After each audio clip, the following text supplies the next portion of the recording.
2 words, mirrored pillars. Absolutely stunning. So fantastic, so fabulous. They are sure to add such a high level of elegance and glamour to your party, your event, your wedding, your special day. But the price for these things?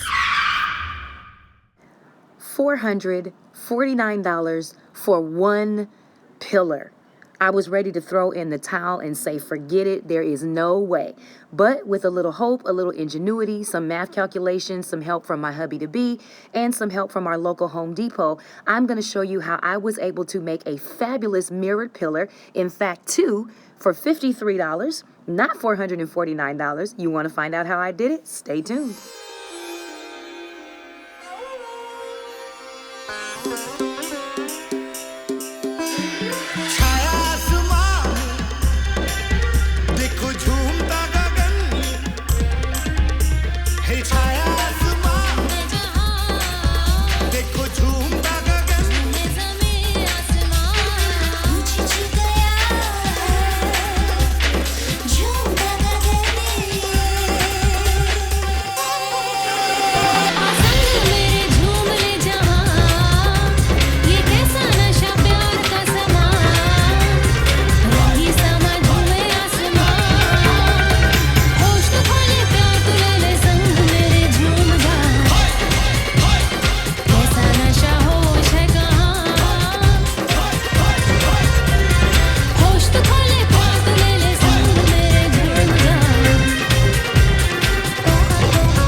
So it all started at my local Home Depot, where I discovered this particle board, thanks to my hubby-to-be, for only $9.98. I discovered, given the length of it, that I could actually make 2 mirrored pillars for the price of one at just $10 a sheet.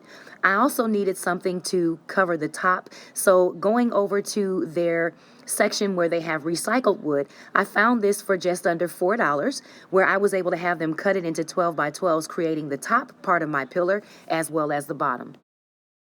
Depending on who you talk to in the lumber section, you might be able to get a great customer service rep like this one, who decided to take the wood and cut it for me at no additional charge. However, if you get stuck with a representative that wants to charge you, it's only about 50 cents per cut. And my mirrors were 12 by 48, and there you see him cutting that the exact length of the mirror.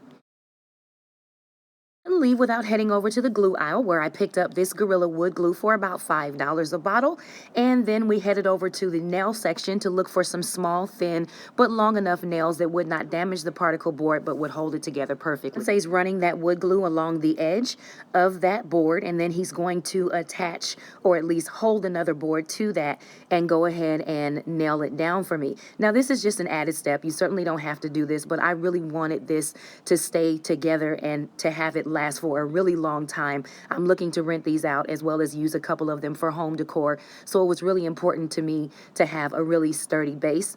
And you just want to remember that you don't want your nails to be too big. You want little nails like the ones he's using so that you don't damage that particle board.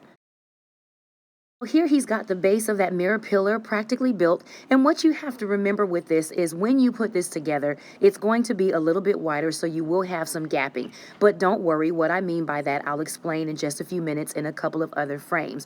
You just want to make sure that this is really sturdy, that you've built this nicely, that your nails aren't poking out anywhere, so that when you get ready to adhere those mirrors, you have a nice flat surface. Make sure to have a perfect square at the top. That's really important.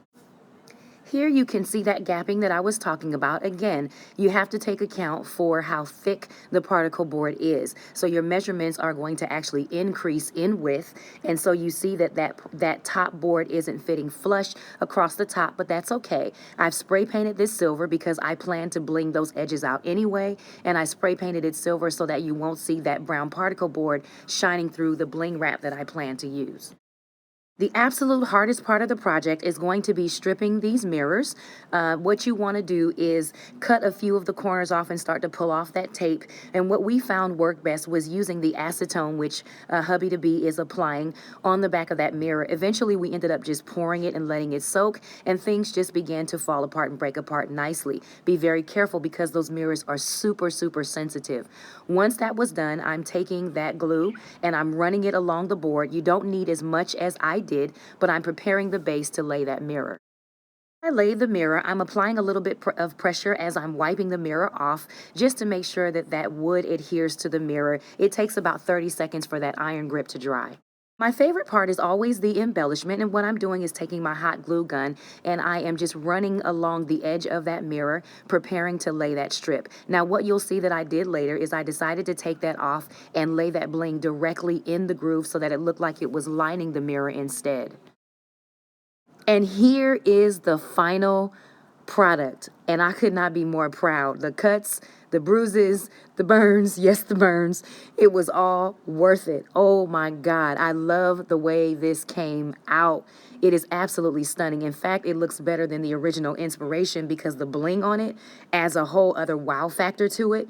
And these actually match now the 3 other mirror pillars that I did before, which I'll link this video back to.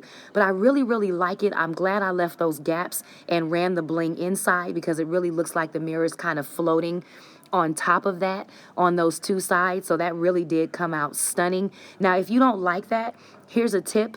When you get your wood cut, instead of cutting it the exact dimensions of the mirror, have it cut about 1/4 of an inch less so that the edges of those mirrors touch each other. And, you know, you might not even have to use the bling at all, but that's something you want to consult with your Home Depot lumber person about. But it's definitely possible to make that happen. I needed the bling because, again, I needed these to match. This is one of 5 others that I have to make. There'll be a total of 6, and I do have an end use for these. I do have an event center, so these are going to be rented out. I may even sell a couple of them, and I definitely want to have a couple for my home decor. So for me, this was a project that was well worth it. It's going to add a lot of glamour and elegance. I really wish that I had a better background to show these to you, to display these in.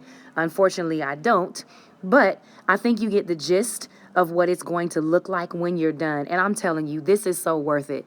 The hardest part, the most tedious part, is getting those mirrors out of that frame. And again, you just want to soak it in the acetone and gently pry it away. But when this is done, I mean, it's just mind-blowing. I was almost in tears by the time this was done. So I hope you like this tutorial. I hope you make one. If you do, tag me.